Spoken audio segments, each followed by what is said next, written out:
Dear students, Mary's physics ക്ലാസ്സിലേക്ക് ഏവർക്കും സ്വാഗതം. റിഫ്രാക്ഷൻ ഓഫ് ലൈറ്റ് എന്ന 5ാമത്തെ ചാപ്റ്ററിൻ്റെ ആദ്യത്തെ പാർട്ടാണ് ഈ വീഡിയോയിൽ ഡിസ്കസ് ചെയ്യുന്നത്. Page number 103. ഒരു ആക്ടിവിറ്റിയാണ് ആദ്യം തന്നിരിക്കുന്നത്. ഒരു ട്രാൻസ്പെറൻറ്റ് വെസൽ എടുക്കുക. ആ ട്രാൻസ്പെറൻറ്റ് വെസലിൻ്റെ 3/4 വെള്ളം നിറയ്ക്കുക. വെള്ളത്തിലേക്ക് 1-2 തുള്ളി മിൽക്ക് ആഡ് ചെയ്യുക. ബാക്കിയുള്ള 1/4 ഭാഗത്ത് എയർ ആണ്. അവിടെ സ്മോക്ക് നിറയ്ക്കുക. അതിനുശേഷം ഈ ട്രാൻസ്പെറൻറ്റ് വെസൽ ഒരു OHP ഗ്ലാസ് ഷീറ്റ് കൊണ്ട് അല്ലെങ്കിൽ ഒരു ട്രാൻസ്പെറൻറ്റ് പ്ലാസ്റ്റിക് ഷീറ്റ് കൊണ്ട് മൂടുക. ഒരു ലേസർ ടോർച്ച് ഉപയോഗിച്ച് വെള്ളത്തിലേക്ക് ലൈറ്റ് അടിക്കുക. ആ ലൈറ്റിൻ്റെ പാത്താണ് ഈ കാണിച്ചിരിക്കുന്നത്. നമ്മൾ പഠിച്ചിട്ടുള്ളൊരു കാര്യമുണ്ട്, light travels along A straight line. ഇവിടെ വെള്ളത്തിൻ്റെ സർഫസിൽ വെച്ച് ലൈറ്റ് സ്ട്രെയിറ്റ് ആയിട്ട് പോകുന്നതിന് പകരം അത് ബെൻഡ് ചെയ്യുന്നു, അല്ലെങ്കിൽ അതിൻ്റെ പാത്തിന് ഒരു ഡീവിയേഷൻ സംഭവിക്കുന്നു. പേജ് നമ്പർ 104 എടുക്കുക. അവിടെ ക്വസ്റ്റ്യൻസ് കുറച്ച് ചോദിച്ചിട്ടുണ്ട്. Which are the media involve here? ഇവിടെ 2 മീഡിയയാണുള്ളത്. ഒന്ന് എയറും ഒന്ന് വാട്ടറും. ഈ ലൈറ്റിന്റെ പാത്ത് വ്യക്തമായിട്ട് കാണാൻ വേണ്ടിയാണ് ഈ ഭാഗത്ത് സ്മോക്കും വെള്ളത്തിൽ 1-2 തുള്ളി മിൽക്കും ആഡ് ചെയ്തത്. രണ്ടാമത് ചോദിച്ചേക്കുന്നത് നോക്കുക. What happens to the path of the light? ലൈറ്റിന്റെ പാത്തിന് എന്താണ് സംഭവിച്ചത്? The path of the light undergoes deviation. മൂന്നാമതായിട്ട് ചോദിച്ചിരിക്കുന്ന നോക്കുക. Where does the deviation of the ray take place? ഇവിടെ ഡീവിയേഷൻ സംഭവിച്ചത് എവിടെയാണ്? ഈ 2 മീഡിയകൾ തമ്മിൽ സെപ്പറേറ്റ് ചെയ്യുന്ന സർഫസിലെ ഒരു പോയിന്റിലാണ് ഡീവിയേഷൻ സംഭവിച്ചത്. So at the surface of separation of the 2 media എന്ന് ആൻസർ ഇടാം. എന്തുകൊണ്ടാണ് ഡീവിയേഷൻ സംഭവിച്ചത് എന്ന് നമുക്ക് അടുത്തതായിട്ട് നോക്കാം. ലൈറ്റ് ഓരോ മീഡിയത്തിലൂടെയും ഓരോ സ്പീഡിലാണ് കടന്നു പോകുന്നത്. ടേബിൾ 5.1 ആണ് ഇവിടെ കാണിച്ചിരിക്കുന്നത്. എയറിലൂടെയോ അല്ലെങ്കിൽ വാക്യൂത്തിലൂടെയോ ലൈറ്റ് കടന്നു പോകുന്ന സ്പീഡ് 3 × 10⁸ മീറ്റർ/സെക്കൻഡ് ആണ്.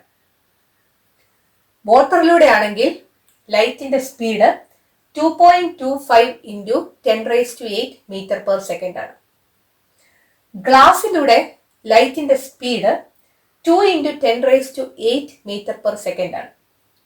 ഡയമണ്ടിലൂടെ ലൈറ്റിന്റെ സ്പീഡ് 1.25 × 10⁸ മീറ്റർ/സെക്കൻഡ് ആണ്. ഒരു മീഡിയത്തിലൂടെയുള്ള ലൈറ്റിന്റെ സ്പീഡ് ആ മീഡിയത്തിലെ ഒപ്റ്റിക്കൽ ഡെൻസിറ്റിയെ ആശ്രയിച്ചിരിക്കും. ഒപ്റ്റിക്കൽ ഡെൻസിറ്റി എന്ന് പറയുന്നത് ഒരു മീഡിയത്തിന്റെ ക്യാരക്ടറിസ്റ്റിക് പ്രോപ്പർട്ടിയാണ്, അല്ലെങ്കിൽ അതിൻ്റെ ഒരു സവിശേഷതയാണ്. ഒരു മീഡിയം അതിലൂടെ കടന്നു പോകുന്ന ലൈറ്റിന്റെ സ്പീഡിനെ എങ്ങനെ സ്വാധീനിക്കുന്നു എന്നത് കാണിക്കുന്നതിനുള്ള ഒരു മെഷറാണ്, അല്ലെങ്കിൽ ഒരു അളവാണ് ഒപ്റ്റിക്കൽ ഡെൻസിറ്റി. ഒരു മീഡിയത്തിന്റെ ഒപ്റ്റിക്കൽ ഡെൻസിറ്റി കൂടുതലാണെങ്കിൽ ആ മീഡിയത്തിലൂടെ കടന്നു പോകുന്ന ലൈറ്റിന്റെ സ്പീഡ് കുറവായിരിക്കും. When optical density of a medium increases, the speed of light through it decreases. അതുപോലെ when optical density of a medium decreases, the speed of light through it increases. So optical density കുറവുള്ള മീഡിയത്തിലൂടെ light കൂടുതൽ സ്പീഡിലായിരിക്കും സഞ്ചരിക്കുന്നത്. ഇവിടെ 4 media തന്നിട്ടുണ്ട്. Air അല്ലെങ്കിൽ vacuum, water, glass, diamond. ഇവിടെ speed of light ഏറ്റവും കൂടുതലായിട്ടിരിക്കുന്ന air or വാക്യൂമിനായിരിക്കും optical density ഏറ്റവും കുറവ്. സോ ഒപ്റ്റിക്കൽ ഡെൻസിറ്റി ഏറ്റവും കുറവ് ഈ 4 എണ്ണത്തിൽ എയറിനായിരിക്കും. പിന്നെ വരുന്നത് വാട്ടർ ആയിരിക്കും. കാരണം എയർ കഴിഞ്ഞാൽ വാട്ടറിലൂടെയുള്ള ലൈറ്റിന്റെ സ്പീഡാണ് ഏറ്റവും കൂടുതൽ. അതുകൊണ്ട് എയർ കഴിഞ്ഞാൽ ഒപ്റ്റിക്കൽ ഡെൻസിറ്റി കുറവായിട്ടുള്ളത് വാട്ടർ ആയിരിക്കും. അതിനുശേഷം ഗ്ലാസ് വരും, അതിന് ശേഷമായിരിക്കും ഡയമണ്ട്.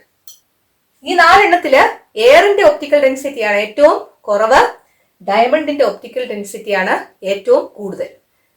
ഇത് നമ്മളിപ്പോൾ അറേഞ്ച് ചെയ്തിരിക്കുന്നത് ഇൻക്രീസിംഗ് ഓർഡർ ഓഫ് ഒപ്റ്റിക്കൽ ഡെൻസിറ്റിയുടെ ടേംസിലാണ്. ഇത് തിരിച്ചും ചോദിക്കാം നിങ്ങളോട്. 4 മീഡിയ തന്നേച്ച് ഒപ്റ്റിക്കൽ ഡെൻസിറ്റിയുടെ ഡിക്രീസിംഗ് ഓർഡറിൽ അറേഞ്ച് ചെയ്യാനാണ് പറയുന്നതെങ്കിൽ ഏറ്റവും വലുത് വേണം ആദ്യം എഴുതാൻ. ഡയമണ്ടിനായിരിക്കും ഏറ്റവും കൂടുതൽ, അതിനെക്കാട്ടി അല്പം കുറവായിരിക്കും ഗ്ലാസിന്, അതിനെക്കാട്ടിൽ അല്പം കുറവായിരിക്കും വാട്ടറിന്, ഏറ്റവും കുറവായിരിക്കും എയറിന്. ഇങ്ങനത്തെ ഒരു ക്വസ്റ്റ്യൻ നിങ്ങൾക്ക് പ്രതീക്ഷിക്കാം. 4 മീഡിയ തന്നിട്ട് ഇതുപോലെ ഓപ്ഷൻസ് പലത് തരും. ഇൻക്രീസിംഗ് ഓർഡർ ആണോ ഡിക്രീസിംഗ് ഓർഡർ ആണോ എന്നത് നോക്കി കറക്റ്റായിട്ട് എഴുതാനായിട്ട് ചോദിക്കാം. സോ നമ്മളിപ്പോൾ കൺക്ലൂഡ് ചെയ്തത് ഒപ്റ്റിക്കൽ ഡെൻസിറ്റി ഓരോ മീഡിയത്തിനും ഓരോന്നാണ്. ആ ഒപ്റ്റിക്കൽ ഡെൻസിറ്റിയെ ആശ്രയിച്ചാണ് ആ മീഡിയത്തിലൂടെയുള്ള ലൈറ്റിന്റെ സ്പീഡ്. ഒരു മീഡിയത്തിന്റെ ഒപ്റ്റിക്കൽ ഡെൻസിറ്റി കൂടിയിരുന്നാൽ ആ മീഡിയത്തിലൂടെയുള്ള ലൈറ്റിന്റെ സ്പീഡ് കുറവായിരിക്കും. ഒരു റേ ഒബ്ലിക് ആയിട്ട് അല്ലെങ്കിൽ സ്ലാൻഡിംഗ് ആയിട്ട് ഒരു ട്രാൻസ്പെറന്റ് മീഡിയത്തിൽ നിന്ന് മറ്റൊരു ട്രാൻസ്പെറന്റ് മീഡിയത്തിലേക്ക് എൻ്റർ ചെയ്യുമ്പോൾ ആ 2 മീഡിയം തമ്മിലുള്ള സർഫസ് ഓഫ് സെപ്പറേഷനിലെ ഒരു പോയിന്റിൽ വെച്ച് ആ ലൈറ്റിന്റെ പാത്തിന് ഡീവിയേഷൻ സംഭവിക്കുന്നു. ആ ഫിനോമിനൻ എന്ന് പറയുന്ന പേരാണ് റിഫ്രാക്ഷൻ. ഈ 2 ട്രാൻസ്പെറന്റ് മീഡിയകളിലെ ഒപ്റ്റിക്കൽ ഡെൻസിറ്റിയിലുള്ള വ്യത്യാസം കൊണ്ടാണ് റിഫ്രാക്ഷൻ സംഭവിക്കുന്നത്. When a ray of light entering obliquely from one transparent medium to another, its path undergoes a deviation at the surface of separation. This is refraction. It is the difference in the optical densities that causes the deviation. 2 മീഡിയകളിലെ optical densities different ആകുമ്പോൾ ആ 2 മീഡിയകളിലൂടെയുള്ള ലൈറ്റിന്റെ സ്പീഡിനും difference വരും. അതുകൊണ്ടാണ് ആ പാത്തിന് deviation സംഭവിക്കുന്നത്, അല്ലെങ്കിൽ ആ റേ ഓഫ് ലൈറ്റ് ബെൻഡ് ചെയ്യുന്നത്. ഫിഗർ 5.2 ആണ് ഇവിടെ വരച്ചിരിക്കുന്നത്. ABCD എന്ന് പറയുന്നത് ഒരു ഗ്ലാസ് സ്ലാബ് ആണെന്ന് വിചാരിക്കുക.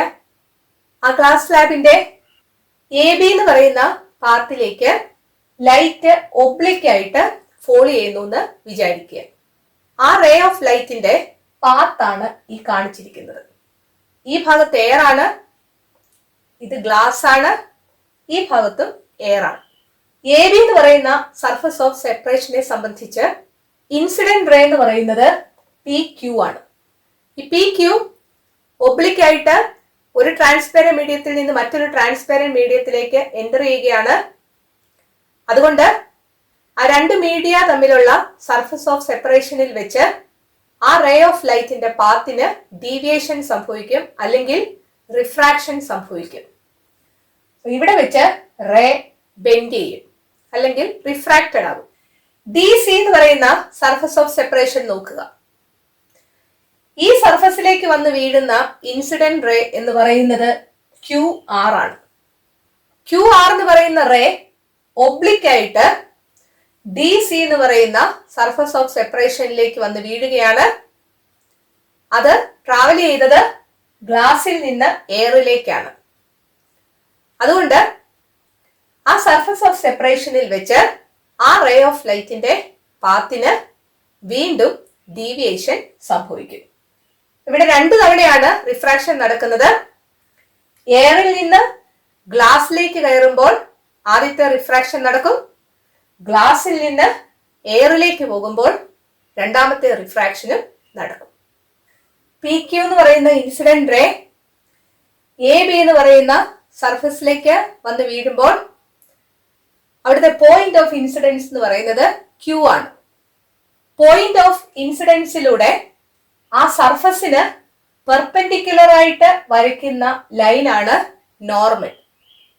ഇത് നമ്മൾ റിഫ്ലക്ഷൻ പഠിച്ചപ്പോൾ പറഞ്ഞതാണ്. ഇൻസിഡന്റ് റേയും നോർമലും തമ്മിലുള്ള ആംഗിൾ എന്ന് പറയുന്ന പേരാണ് angle of incidence. It is denoted by I. QR എന്ന് പറയുന്നതാണ് റിഫ്രാക്റ്റഡ് റേ. ആ റിഫ്രാക്റ്റഡ് റേയും നോർമലും തമ്മിലുള്ള ആംഗിൾ ആയിരിക്കും angle of refraction R. So the angle between the refracted ray and the normal is called the angle of refraction. അതുപോലെ തന്നെ ഈ ഭാഗത്ത് നോക്കുക, DC എന്ന് പറയുന്ന സർഫസ് ഓഫ് സെപ്പറേഷനെ സംബന്ധിച്ചിടത്തോളം ഇവിടേക്ക് വന്ന് വീഴുന്ന ഇൻസിഡന്റ് റേ എന്ന് പറയുന്നത് QR ആണ്. സോ ഇവിടുത്തെ ആംഗിൾ ഓഫ് ഇൻസിഡൻസ് എന്ന് പറയുന്നത് ഈ ആംഗിൾ ആയിരിക്കും. ആംഗിൾ ഓഫ് റിഫ്രാക്ഷൻ എന്ന് പറയുന്നത് ഈ ആംഗിൾ ആയിരിക്കും. എപ്പോഴും ഓർത്തോണം, നോർമലുമായിട്ടുള്ള ആംഗിൾ ആണ് നോക്കുന്നത്, അല്ലാതെ ഈ ആംഗിൾ അല്ല. ഇവിടുത്തെ ആംഗിൾ ഓഫ് ഇൻസിഡൻസ് ഞാൻ I1 എന്ന് കൊടുക്കാം, ആംഗിൾ ഓഫ് റിഫ്രാക്ഷൻ R1 എന്ന് കൊടുക്കാം. ഇവിടെ ടെക്സ്റ്റിൽ അങ്ങനെ കാണിച്ചിട്ടില്ല, കൊടുത്തെന്നുള്ളതേ ഉള്ളൂ. എയറിൽ നിന്ന് ഗ്ലാസിലേക്ക് റേ പോകുമ്പോൾ ആംഗിൾ ഓഫ് റിഫ്രാക്ഷൻ കൂടിയോ കുറഞ്ഞോ? ആംഗിൾ ഓഫ് ഇൻസിഡൻസ് ആണ് കൂടുതൽ, ആംഗിൾ ഓഫ് റിഫ്രാക്ഷൻ കുറവാണ്. Angle of refraction is less than angle of incidence. തിരിച്ച് ഗ്ലാസിൽ നിന്ന് എയറിലേക്ക് റേ പോകുമ്പോൾ എന്താ സംഭവിച്ചതെന്ന് നോക്കിയേ. Angle of refraction angle of ഇൻസിഡൻസിനെക്കാട്ടിൽ കൂടുതലാണ്. R1 is greater than I1 എന്ന് നമുക്ക് പറയാം. കുറച്ചുകൂടെ വ്യക്തമായിട്ട് പറഞ്ഞാൽ, എയറിൽ നിന്ന് ഗ്ലാസിലേക്ക് പോകുമ്പോൾ റിഫ്രാക്റ്റഡ് റേ നോർമലിന്റെ അടുത്തേക്ക് ഡീവിയേറ്റ് ചെയ്യുന്നു. തിരിച്ച് ഗ്ലാസിൽ നിന്ന് എയറിലേക്ക് പോകുമ്പോൾ നോർമലിൽ നിന്ന് അകന്ന് ഡീവിയേറ്റ് ചെയ്യുന്നു. ലൈറ്റ് എയറിൽ നിന്ന് ഗ്ലാസിലേക്ക് പോകുമ്പോൾ refracted ray deviates towards the normal. Light ഗ്ലാസിൽ നിന്ന് എയറിലേക്ക് പോകുമ്പോൾ refracted ray deviates away from the normal. ഇത്രയും കാര്യങ്ങൾ മനസ്സിൽ വെച്ചുകൊണ്ട് നിങ്ങളുടെ ടെക്സ്റ്റിലെ പേജ് നമ്പർ 105 ക്വസ്റ്റ്യൻസ് നമുക്ക് ആൻസർ ചെയ്യാം. ഒന്നാമത്തെ ക്വസ്റ്റ്യൻ നോക്കുക. Which is the incident ray on the surface of separation CD? CD എന്ന് പറയുന്ന സർഫസ് ഓഫ് സെപ്പറേഷനിലേക്ക് വരുന്ന ഇൻസിഡന്റ് റേ ഏതാണ്? ഈ പാർട്ടിൽ വരുന്ന ഇൻസിഡന്റ് റേ എന്ന് പറയുന്നത് QR ആണ്. QR എന്നുള്ളതാണ് ആൻസർ. രണ്ടാമത്തെ ക്വസ്റ്റ്യൻ നോക്കുക. The angle between the incident ray and the normal is called the angle of incidence. If so, can you explain what is angle of refraction? Angle of incidence എന്താണെന്ന് നമുക്കറിയാം. The angle between the incident ray and the normal. അങ്ങനെയാണെങ്കിൽ angle of refraction എന്തായിരിക്കും? The angle between the refracted ray and the normal is called the angle of refraction. മൂന്നാമത് പറഞ്ഞിരിക്കുന്നത്, using a protractor measure the angle of incidence and angle of refraction. Angle of ഇൻസിഡൻസും angle of റിഫ്രാക്ഷനും protractor ഉപയോഗിച്ച് measure ചെയ്യുക. ഇത് കുറഞ്ഞിട്ടുണ്ടോ കൂടിയിട്ടുണ്ടോ എന്ന് കണ്ടുപിടിക്കുക എന്നുള്ളതേ ഉള്ളൂ. നമുക്കത് ചെയ്തില്ലെങ്കിലും ആ ഫിഗറിൽ നിന്ന് തന്നെ അത് വ്യക്തമാകും. Is the angle of refraction greater or lower than the angle of incidence when it goes from air to glass? എയറിൽ നിന്ന് ഗ്ലാസിലേക്ക് പോകുമ്പോൾ angle of refraction angle of ഇൻസിഡൻസിനെ കാട്ടിൽ ഗ്രേറ്റർ ആവുകയാണോ ചെയ്യുന്നത്, ലോവർ ആവുകയാണോ ചെയ്യുന്നത്? എയറിൽ നിന്ന് ഗ്ലാസിലേക്ക് പോകുമ്പോൾ angle of refraction angle of ഇൻസിഡൻസിനെ കാട്ടിൽ കുറയുകയാണ് ചെയ്യുന്നത്. അതുകൊണ്ട് lower than the angle of incidence എന്നുള്ളതാണ് ആൻസർ. അടുത്ത ക്വസ്റ്റ്യൻ നോക്കുക. What about from glass to air? ഗ്ലാസിൽ നിന്ന് എയറിലേക്ക് വരുമ്പോൾ angle of refraction angle of ഇൻസിഡൻസിനെ കാട്ടിൽ കൂടുകയാണോ കുറയുകയാണോ ചെയ്യുന്നത്? ഫിഗർ നോക്കിയാൽ തന്നെ അത് വ്യക്തമാകും. ഗ്ലാസിൽ നിന്ന് എയറിലേക്ക് വരുമ്പോൾ angle of refraction angle of ഇൻസിഡൻസിനെ കാട്ടിൽ കൂടുകയാണ് ചെയ്യുന്നത്. So greater than the angle of incidence എന്നുള്ളതാണ് ആൻസർ. അടുത്ത ക്വസ്റ്റ്യൻ നോക്കുക. Which is of greater optical density? ഇതിൽ ഒപ്റ്റിക്കൽ ഡെൻസിറ്റി ആർക്കാണ് കൂടുതൽ? എയറിനാണോ ഗ്ലാസിനാണോ? ഗ്ലാസിനാണ് കൂടുതൽ. അടുത്ത ക്വസ്റ്റ്യൻ നോക്കുക. While going from air to glass the refracted ray deviates towards the normal or deviates away from the normal. എയറിൽ നിന്ന് ഗ്ലാസിലേക്ക് പോകുമ്പോൾ റിഫ്രാക്റ്റഡ് റേ നോർമലിന്റെ അടുത്തേക്ക് ഡീവിയേറ്റ് ചെയ്യുകയാണോ ചെയ്യുന്നത്, അതോ നോർമലിൽ നിന്ന് അകന്ന് ഡീവിയേറ്റ് ചെയ്യുകയാണോ ചെയ്യുന്നത്? ഈ ഫിഗറിൽ നിന്ന് വ്യക്തമാണ്, it deviates towards the normal. So the refracted ray deviates towards the normal എന്നുള്ളതാണ് ആൻസർ. നമ്മളിവിടെ എഴുതിയായിരുന്നു. അടുത്ത ക്വസ്റ്റ്യൻ നോക്കാം. What happens while it goes from glass to air? ഗ്ലാസിൽ നിന്ന് എയറിലേക്ക് പോകുമ്പോൾ റിഫ്രാക്റ്റഡ് റേക്ക് എന്ത് സംഭവിക്കും? It deviates away from the normal. നോർമലിൽ നിന്ന് അകന്നാണത് ഡീവിയേറ്റ് ചെയ്യുന്നത്. So deviates away from the normal എന്നാണ് അവിടുത്തെ ആൻസർ. അടുത്ത നോക്കുക. Are the angle of incidence, angle of refraction and the normal at the point of incidence on the same plane? Angle of ഇൻസിഡൻസും angle of റിഫ്രാക്ഷനും നോർമലും ഒരേ പ്ലെയിനിലാണോ നമ്മൾ വരച്ചത്? അതെ അല്ലേ, ഇത് ഒരേ പ്ലെയിനിലാണ്. എസ് എന്നുള്ളതാണ് ആൻസർ. ലൈറ്റ് എയറിൽ നിന്ന് ഗ്ലാസിലേക്ക് പോകുമ്പോൾ refracted ray deviates towards the normal. അതുപോലെ ലൈറ്റ് ഗ്ലാസിൽ നിന്ന് എയറിലേക്ക് പോകുമ്പോൾ refracted ray deviates away from the normal എന്ന് നമ്മൾ കണ്ടു. ഇത് നമ്മളൊക്കെ ജനറലൈസ് ചെയ്ത് എഴുതാം. ഇവിടെ എയർ എന്ന് പറയുന്നത് ഒപ്റ്റിക്കൽ ഡെൻസിറ്റി കുറഞ്ഞ മീഡിയം ആണ്. ഗ്ലാസ് എന്ന് പറയുന്നത് ഒപ്റ്റിക്കൽ ഡെൻസിറ്റി കൂടിയ മീഡിയം ആണ്. അതായത് ലോവർ ഒപ്റ്റിക്കൽ ഡെൻസിറ്റിയിൽ നിന്ന് ഗ്രേറ്റർ ഒപ്റ്റിക്കൽ ഡെൻസിറ്റിയിലേക്ക് ഒരു റേ ഓഫ് ലൈറ്റ് കടന്നു പോവുകയാണെങ്കിൽ അതിന് റിഫ്രാക്ഷൻ ഉണ്ടാവുകയും ആ റിഫ്രാക്റ്റഡ് റേ നോർമലിലേക്ക് ഡീവിയേറ്റ് ചെയ്യുകയും ചെയ്യും. സോ എയർ ടു ഗ്ലാസ് എന്നുള്ളിടത്ത് lower optical density to greater optical density എന്ന് നമുക്ക് ജനറലൈസ് ചെയ്ത് എഴുതാം. അതുപോലെ ലൈറ്റ് ഗ്ലാസിൽ നിന്ന് എയറിലേക്ക് പോകുമ്പോൾ the refracted ray deviates away from the normal എന്നുള്ളത് ജനറലൈസ് ചെയ്ത് ഗ്ലാസ് എന്ന് പറയുന്നത് ഗ്രേറ്റർ ഒപ്റ്റിക്കൽ ഡെൻസിറ്റി ഉള്ള മീഡിയം ആണ്.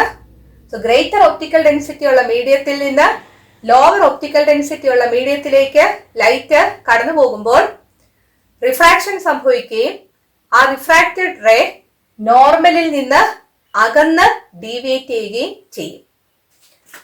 നിങ്ങൾ 12ാം ക്ലാസ്സിൽ ഇതേ ടോപ്പിക്ക് പഠിക്കുമ്പോൾ ലോവർ ഒപ്റ്റിക്കൽ ഡെൻസിറ്റി ഉള്ള മീഡിയം എന്നതിന് പകരം റെയറർ മീഡിയം എന്നാണ് ഉപയോഗിക്കുന്നത്. ഗ്രേറ്റർ ഒപ്റ്റിക്കൽ ഡെൻസിറ്റി ഉള്ള മീഡിയത്തിന് പകരം ഡെൻസർ മീഡിയം എന്നാണ് ഉപയോഗിക്കുന്നത്. 10ാം ക്ലാസ്സിൽ നിങ്ങൾക്ക് ലോവർ ഒപ്റ്റിക്കൽ ഡെൻസിറ്റി എന്നും ഗ്രേറ്റർ ഒപ്റ്റിക്കൽ ഡെൻസിറ്റി എന്നുമാണ് തന്നിരിക്കുന്നത്. അതുകൊണ്ട് ആ രീതിയിൽ തന്നെ പഠിക്കുക. ഇത് ഓർത്തിരിക്കാൻ എനിക്ക് തോന്നിയ ഒരു ഐഡിയ ഞാൻ പറഞ്ഞു തരാം. ഗ്ലാസ് എന്നുള്ള വേർഡ് ഓർക്കുക. ഈ ഭാഗത്തെല്ലാം വരുന്ന ഒരു സബ്സ്റ്റൻസ് ആണ് അല്ലെ ഗ്ലാസ്. അതായത് greater optical density, lower optical density, away from the normal, അങ്ങനെ ഓർത്തിരിക്കുക. ശരിയല്ലേ? നോക്കിക്കേ, ഗ്രേറ്റർ ഒപ്റ്റിക്കൽ ഡെൻസിറ്റിയിൽ നിന്ന് ലോവർ ഒപ്റ്റിക്കൽ ഡെൻസിറ്റിയിലേക്ക് പോകുമ്പോൾ the refracted ray deviates away from the normal. ഇത് ഓർത്തിരുന്നാല് ലോവർ ഒപ്റ്റിക്കൽ ഡെൻസിറ്റിയിൽ നിന്ന് ഗ്രേറ്റർ ഒപ്റ്റിക്കൽ ഡെൻസിറ്റി ഉള്ള മീഡിയത്തിലേക്കാണ് റേ പോകുന്നതെങ്കിൽ the refracted ray bends towards the normal എന്ന് ഓർക്കാനായിട്ട് സാധിക്കും. ഒരു ലൈറ്റ് റേ ഒരു ട്രാൻസ്പെറന്റ് മീഡിയത്തിൽ നിന്ന് മറ്റൊരു ട്രാൻസ്പെറന്റ് മീഡിയത്തിലേക്ക് ഒബ്ലിക് ആയിട്ട് എൻ്റർ ചെയ്യുമ്പോഴാണ് റിഫ്രാക്ഷൻ സംഭവിക്കുന്നത്. അതായത് ആ റേയുടെ പാത്ത് എവേ ഫ്രം ദ നോർമലോ അല്ലെങ്കിൽ ടുവേർഡ്സ് ദ നോർമലോ ആയിട്ട് ഡീവിയേറ്റ് ചെയ്യുന്നത്. അതേസമയം ഒരു മീഡിയത്തിലേക്ക് ആ സർഫസിന് നോർമലായിട്ട് റേ വീഴുകയാണെങ്കിൽ ആ റേക്ക് ഡീവിയേഷൻ ഒന്നും സംഭവിക്കത്തില്ല. ഡീവിയേഷൻ ഇല്ലാതെ അത് സ്ട്രെയിറ്റ് ആയിട്ട് പോകും. So no deviation takes place in the case of a light ray falling normally on a medium. Figure 5.3 ആണ് ഇവിടെ വരച്ചിരിക്കുന്നത്. 5 ഫിഗേഴ്സ് തന്നിട്ടുണ്ട്. ആദ്യത്തെ ഫിഗർ നോക്കുക. എയറിൽ നിന്ന് വാട്ടറിലേക്കാണ് റേ എൻ്റർ ചെയ്യുന്നത്. എയർ ലോ ഒപ്റ്റിക്കൽ ഡെൻസിറ്റി ഉള്ളതാണ്. ലോവർ ഒപ്റ്റിക്കൽ ഡെൻസിറ്റിയിൽ നിന്ന് ഗ്രേറ്റർ ഒപ്റ്റിക്കൽ ഡെൻസിറ്റിയിലേക്കാണ് റേ പോകുന്നതെങ്കിൽ the refracted ray deviates towards the normal എന്നാണ്. ഇവിടെ ഏതാണ് നോർമൽ എന്നുള്ളൊരു കൺഫ്യൂഷൻ നിങ്ങൾക്ക് വരരുത്. ഇത് എയറും ഇത് വാട്ടറും ആണെന്ന് കാണിച്ചിട്ടുണ്ടെങ്കിൽ ഈ ലൈൻ ആയിരിക്കും surface of separation of the two media. Point of ഇൻസിഡൻസിൽ ആ സർഫസിന് വരയ്ക്കുന്ന പെർപെൻഡിക്കുലറിനാണ് നോർമൽ എന്ന് പറയുന്നത്. സോ ഈ ലൈൻ ആണ് നോർമൽ. ആ നോർമലിന്റെ അടുത്തേക്ക് റേ ബെൻഡ് ചെയ്യും. ഈ രീതിയിൽ പോകുന്നതിന് പകരം the refracted ray deviates towards the normal. രണ്ടാമത്തെ ഫിഗർ നോക്കുക. ഇവിടെ ഗ്ലാസിൽ നിന്ന് എയറിലേക്ക് റേ പോകുന്നതാണ് കാണിച്ചിരിക്കുന്നത്. ഗ്ലാസ് ഗ്രേറ്റർ ഒപ്റ്റിക്കൽ ഡെൻസിറ്റി ഉള്ള മീഡിയം ആണ്. ഗ്രേറ്റർ ഒപ്റ്റിക്കൽ ഡെൻസിറ്റിയിൽ നിന്ന് ലോവർ ഒപ്റ്റിക്കൽ ഡെൻസിറ്റിയിലേക്കാണ് റേ എൻ്റർ ചെയ്യുന്നതെങ്കിൽ refracted ray deviates away from the normal. ഇതാണ് ഇവിടുത്തെ നോർമൽ. ആ നോർമലിൽ നിന്ന് അകന്നു പോകുന്നു. ഈ രീതിയിലായിരുന്നു പോകേണ്ടിയിരുന്നത്. പക്ഷെ അങ്ങനെ അല്ലാതെ നോർമലിൽ നിന്ന് അകന്ന് ഡീവിയേറ്റ് ചെയ്തു പോകുന്നു. മൂന്നാമത്തെ ഫിഗർ നോക്കുക. ഒരു മീഡിയം എയർ ആണ്, ഒരു മീഡിയം വാട്ടർ ആണ്. ഇവിടെ റേ എൻ്റർ ചെയ്യുന്നത് ഒബ്ലിക് ആയിട്ടല്ല. ഈ സർഫസ് ഓഫ് സെപ്പറേഷന് നോർമലായിട്ടാണ് റേ എൻ്റർ ചെയ്യുന്നത്. അതുകൊണ്ട് അവിടെ ഡീവിയേഷൻ ഒന്നും സംഭവിക്കത്തില്ല. അത് സ്ട്രെയിറ്റ് ആയിട്ട് തന്നെ പോകും. നാലാമത്തെ ഫിഗർ നോക്കുക. ഇവിടുത്തെ രണ്ട് മീഡിയ എന്ന് പറയുന്നത് വാട്ടറും ഗ്ലാസും ആണ്. അപ്പോൾ വാട്ടറും ഗ്ലാസും തന്നിട്ടുണ്ടെങ്കിൽ വാട്ടറിനായിരിക്കും ഒപ്റ്റിക്കൽ ഡെൻസിറ്റി കുറവെന്ന് ഓർത്തിരിക്കുക. സോ ഇവിടെ ഗ്ലാസിൽ നിന്ന് വാട്ടറിലേക്കാണ് റേ എൻ്റർ ചെയ്യുന്നത്. അതായത് ഗ്രേറ്റർ ഒപ്റ്റിക്കൽ ഡെൻസിറ്റി ഉള്ള ഗ്ലാസിൽ നിന്ന് ലോവർ ഒപ്റ്റിക്കൽ ഡെൻസിറ്റി ഉള്ള വാട്ടറിലേക്കാണ് ലൈറ്റ് എൻ്റർ ചെയ്യുന്നത്. So greater to lower the refracted ray deviates away from the normal. ഇതാണ് ഇവിടുത്തെ നോർമല്. നോർമലിൽ നിന്ന് അകന്നു പോകുന്നു. അഞ്ചാമത്തെ ഫിഗർ നോക്കുക. ഗ്ലാസിൽ നിന്ന് വാട്ടറിലേക്കാണ് ലൈറ്റ് റേ എൻ്റർ ചെയ്യുന്നത്. പക്ഷെ ഇവിടെ ലൈറ്റ് ഫോളോ ചെയ്യുന്നത് സർഫസിന് നോർമലായിട്ടാണ്. അതുകൊണ്ട് ഒരു ഡീവിയേഷനും ഉണ്ടാകത്തില്ല. നിങ്ങൾക്ക് പരീക്ഷയ്ക്ക് പല രീതിയിൽ ഈ ക്വസ്റ്റ്യൻസ് ചോദിക്കാം. പല ഫിഗേഴ്സ് തന്നിട്ട് അതിലെ ശരി മാത്രം കണ്ടുപിടിക്കുക എന്ന് ചോദിക്കാം, അല്ലെങ്കിൽ തെറ്റേതാണെന്ന് കണ്ടുപിടിക്കാൻ ചോദിക്കാം. അല്ലെങ്കിൽ നിങ്ങൾക്ക് ഇൻസിഡന്റ് റേ കാണിച്ചിട്ട് റിഫ്രാക്റ്റഡ് റേ നിങ്ങൾ തന്നെ കംപ്ലീറ്റ് ചെയ്യാൻ ചോദിക്കും. അല്ലെങ്കിൽ റിഫ്രാക്റ്റഡ് റേസിന്റെ പല ഓപ്ഷൻസ് തന്നിട്ട് ഇതിലെ ഏതാണ് കറക്റ്റ് ആയിട്ട് വരുന്നതെന്ന് ചോദിക്കും. നിങ്ങളുടെ ടെക്സ്റ്റില് ഒരു ടേബിൾ ഫില്ല് ചെയ്യാനാണ് ചോദിച്ചിരിക്കുന്നത്. അവിടെ 3 സ്റ്റേറ്റ്മെന്റ്സ് തന്നിട്ടുണ്ട്. ആ സ്റ്റേറ്റ്മെന്റ്സ് ഫോളോ ചെയ്യുന്നത് ഏതൊക്കെ ഫിഗേഴ്സ് ആണെന്ന് നിങ്ങൾ എഴുതാനാണ് ചോദിച്ചിരിക്കുന്നത്. ടേബിൾ 5.2 നോക്കുക. അതിൽ ഒന്നാമത്തേത് no deviation takes place in the case of a light ray falling normally on a medium. ഒരു മീഡിയത്തിലേക്ക് നോർമലായിട്ട് ലൈറ്റ് റേ വീഴുമ്പോൾ ഡീവിയേഷൻ ഒന്നും ഉണ്ടാകുന്നില്ല എന്ന് കാണിക്കുന്ന ഫിഗേഴ്സ് ഏതൊക്കെയാണെന്നാണ് ആദ്യമായിട്ട് നിങ്ങൾ എഴുതേണ്ടത്. അത് ഏതൊക്കെയാണ് ഫിഗേഴ്സ്? സിയും ഇയും. സോ ഒന്നാമത്തേതിന്റെ ആൻസർ സി ആൻഡ് ഇ ആണ്. രണ്ടാമത്തേത് നോക്കുക. When light passes obliquely from a medium of higher optical density to a medium of lower optical density, the refracted ray deviates away from the normal.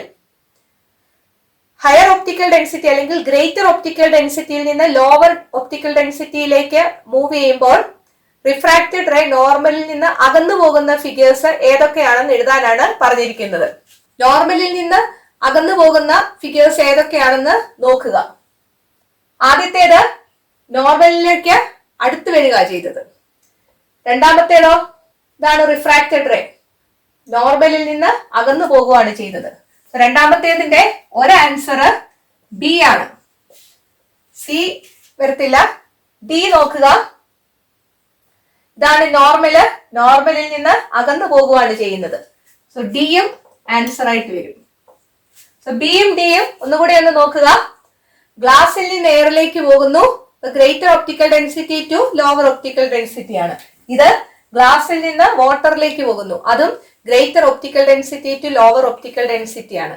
രണ്ടിടത്തും ray deviates away from the normal. ഈ മൂന്നാമത്തേത് നോക്കുക. When a light is incident obliquely from a medium of lower optical density to a medium of greater optical density the refracted ray deviates towards the normal. അതായത് lower optical ഡെൻസിറ്റിയിൽ നിന്നും greater optical ഡെൻസിറ്റിയിലേക്ക് light ray പോകുമ്പോൾ refracted ray നോർമലിന്റെ അടുത്തേക്ക് deviate ചെയ്യും. അത് ഏത് ഫിഗറിലാന്ന് നോക്കുക. ആദ്യത്തെ ഫിഗർ നോക്കിക്കേ. ഇതാണ് നോർമൽ. നോർമലിന്റെ അടുത്തേക്കാണ് ഡീവിയേറ്റ് ചെയ്യുന്നത്. സോ എ ആണ് ആൻസർ. ഇതിന്റെ ബാക്കി ഭാഗം നമുക്ക് അടുത്ത വീഡിയോയിൽ ഡിസ്കസ് ചെയ്യാം. ഈ വീഡിയോ നിങ്ങൾക്ക് ഇഷ്ടപ്പെട്ടെങ്കിൽ നിങ്ങളുടെ കൂട്ടുകാരോടും മേരീസ് ഫിസിക്സ് ക്ലാസ്സിനെ കുറിച്ച് പറയണം. ഈ ചാനൽ സബ്സ്ക്രൈബ് ചെയ്യാൻ മറക്കരുത്. അടുത്ത വീഡിയോയിൽ വീണ്ടും കാണാം. Thank you.